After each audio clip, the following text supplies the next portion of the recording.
Now, life for many elderly people in Korea can be extremely grim. Korea has long had a notorious reputation for its long working hours, but a new report has found that Koreans also work the longest after the legal retirement age. However, something to note is that even if they do work, 1 in 2 elderly people still live below the poverty line. Kim Min-ji has this report.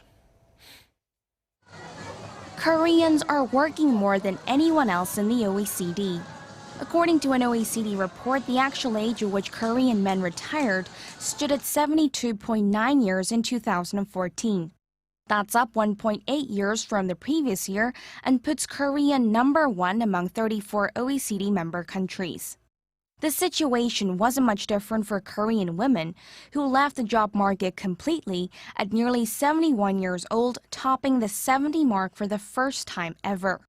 It means both Korean men and women work more than 10 years after the legal retirement age of 60.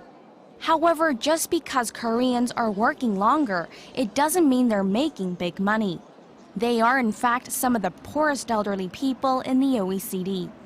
The poverty rate for Koreans over 65 years old stood at just under 50%, ranking #1 among OECD member countries. That's nearly 4 times higher than the OECD average of 12.6%. Korea's elderly also earn about 60% of a worker's average pay, again the lowest in the OECD. With the exception of 5 countries, including Australia and Belgium, post-retirement age workers in OECD member nations were getting paid at least 80% of the average salary.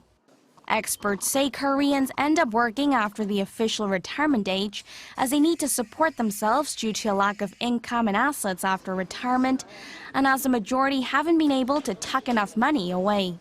The OECD has called on Korea to expand its social safety net, as well as reform the nation's pension system and labor market. Kim Min-ji, Arirang News.